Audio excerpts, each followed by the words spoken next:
So, welcome back to another episode of Reboot. And as ever, thank you for all of the comments, the thoughts on the last video, which was about China and Southeast Asia and how things are slowly, aesthetically and perhaps culturally shifting. For this video, it's a little bit different. I'm not going to give away too much in this kind of preamble, but I would really appreciate your thoughts, your comments, your views at the end of watching this video as to whether or not, well, just your thoughts, I guess. So until the next one, thank you. I had a dream the other night, and let me start by telling you about the dream itself. In my dream, Cambodia decided that foreigners had to leave, all of us. No more visas, no more long-term stays, no more second chances. It wasn't chaos or violence, it was quiet, calm, but final. An airport full of packed bags, guest houses empty, Facebook forums buzzing, then silent. A country gently but firmly closing its doors. And in that dream, I wasn't just someone observing the change, I was in it, feeling it, watching familiar streets fade behind in a taxi window, saying rushed goodbyes, and feeling a deep aching question rise up. What did I leave behind? And what did I actually give? I just rewatched The Beach, and that may have had something to do with it, because I've been seeing more and more videos lately where people are giving away the map, hyping up Cambodia as a cheap, easy escape, a final frontier, the last loophole. That energy and the anti-expat sentiment I keep seeing on Thai forums, and if I'm honest, even under some of my own posts, it all mixed together. And the result wasn't inspiration, it was fear. Because unlike those passing through or just looking for a cheap place to hang their hat, this is different for me. This is my home, it's where my business is, it's where my life is. So the dream hit differently. And when I woke up, the question that lingered was this: what do we actually bring and what do we actually take? This video is not a warning, it's not about policy or paranoia, it's about reflection, about imagining the uncomfortable, about asking ourselves what role we play in the story of this place we've come to love. So in this video, I want to talk through what might happen to the economy, the culture, the people, and to us, the ones who made Cambodia our home. This isn't a warning, it's a moment to pause and look in the mirror, because what we contribute, how we behave, and the footprint we leave behind matters. And maybe, just maybe, we've taken that invitation for granted too long. So let's say that Cambodia suddenly pulled the plug. Visas revoked, foreign workers told to leave, retirement extensions denied. It would be a logistical scramble for some and an emotional blow for others. Many would head straight for the airport, apartment keys left on tables, businesses shuttered, dreams paused mid-sentence. You'd feel it in the silence of the coffee shops, the sudden surplus of available rentals, the hollow quiet of once vibrant neighbourhoods. For digital nomads, it might just mean pivoting to Vietnam, Thailand, or back home. But for those who've built something real here, a school, a charity, a business, a marriage, this wouldn't be a detour, it would be displacement. Cambodian friends and colleagues would feel the shift too. For better or worse, much of the country's urban rhythm has evolved around the presence of foreigners, especially in hubs like Phnom Penh and Siem Reap. A sudden absence wouldn't just leave gaps in the economy, it would leave emotional ones too. And what would it mean emotionally? For many, it would feel like rejection, like a door closing on a part of their identity. For some, Cambodia has become more than a place, it's a rhythm, a relief, a recalibration of who they are. To lose that wouldn't just be a visa issue, it would be a personal crisis. Even for those who leave gracefully, they'd carry that loss like a quiet bruise, a sense that something gentle and vital had slipped away, and perhaps only then would they realise how much they've underestimated what this place truly gave them. For the locals, the sudden exit might bring short-term relief, but long-term uncertainty. Relationships that had been formed with expat clients, business partners, mentors, friends would abruptly cut. Trust would take a hit. The social and professional fabric would fray. And Cambodia itself, it would have to fill those absences, not just economically, but emotionally. That's the part we rarely talk about. how much Cambodia quietly and without ceremony accommodates us, adjusts for us, makes space for us. Cambodia has long been celebrated for its warmth, but warmth is not the same as indifference. The longer we stay, the more we become part of the cultural ecosystem, whether we mean to or not. The way we speak, the assumptions we carry, the things we post, they ripple outward. I've seen it online in expat forums, in comment sections, the subtle superiority, the why don't they just mindset. The flippant comparisons to Thailand. It's easy to forget we're guests.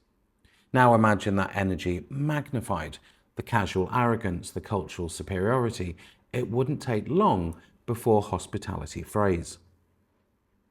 Cambodia doesn't say it out loud, but that doesn't mean it doesn't notice. Many locals may smile, but smiles don't always mean approval. Sometimes they're just masks, worn out of politeness or self-protection.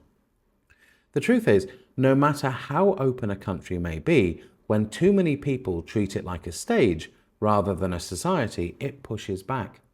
Culture isn't just aesthetics, it's values, pace, tone, boundaries. And when that gets steamrolled by a flood of content creators and armchair experts, local resentment isn't just predictable, it's justified. If we don't check ourselves, we'll be checked. Not with signs or protests, but with policy, with looks, with the quiet erosion of trust. And for those of us who genuinely care, it's not enough to say, that's not me. We have to actively stand against that narrative, embody something different, and speak up when the wrong voices dominate. Because fueling all of this, the noise, the hype, the arrogance, are the snake oil salesmen. The one marketing Cambodia as a loophole, a last frontier of freedom, a sandbox for the West to play in. They're not just wrong, they're dangerous. They encourage people to come for the wrong reasons and the wrong expectations and contribute nothing but strain. They say it's easy here, no taxes, no rules. But that fantasy invites friction. And when the numbers grow, Cambodia won't respond with more openness, it will respond with regulation, as it should.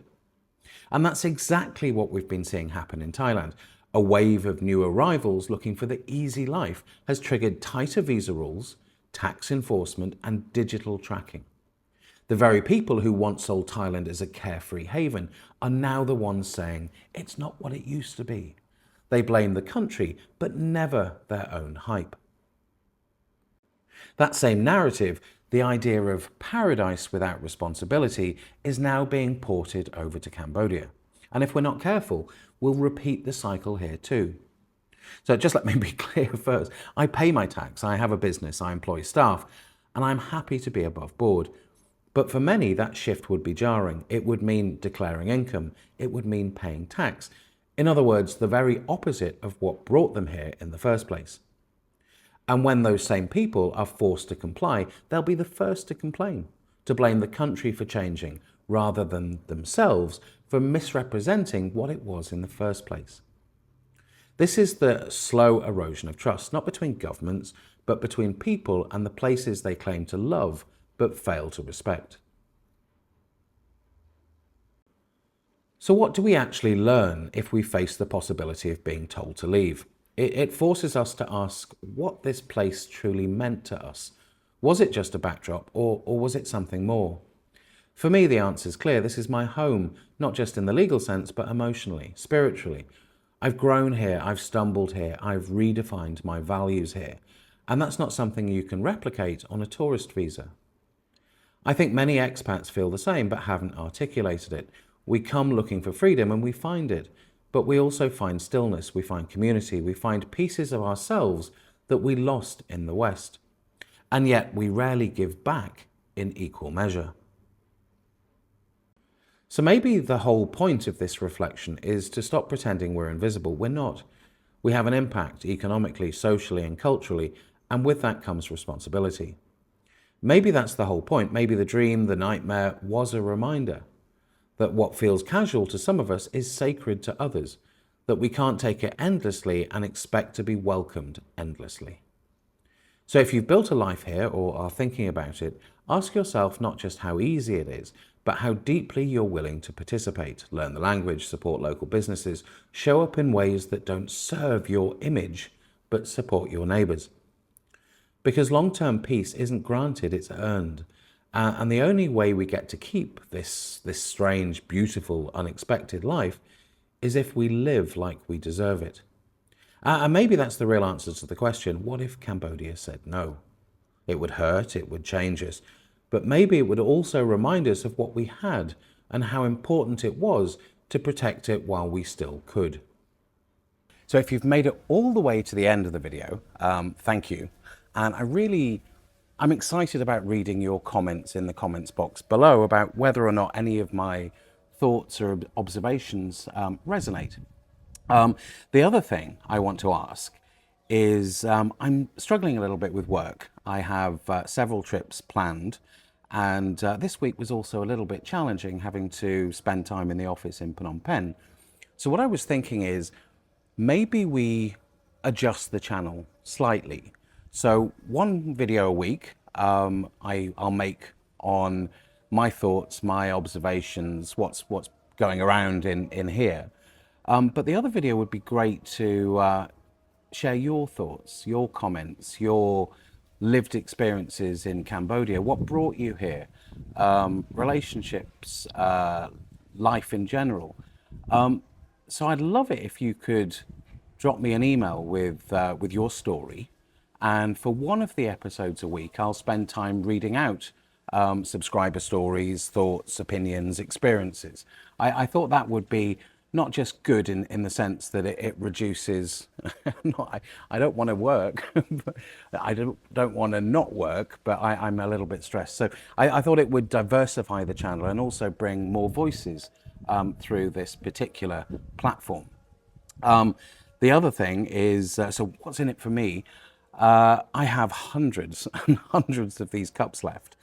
And the last one that I sent out cost me a fortune in shipping into Europe. So what I thought I would do is if any of the stories are published on the channel, and I'm certainly hoping they will be, I'll send you a cup as long as you're local. That would be fantastic. So yeah, and kind of share it as subscribers' stories. And I've got a sort of graphic on screen to kind of explain what I'm talking about. But if you'd like to share your story or your thoughts or your opinions or your lived experiences, please send me an email, and I'll put the email address on screen now. And for one of the videos each week, I'll focus on these stories. So thank you, thank you, thank you. And again, thank you for making it all the way to the end of this video.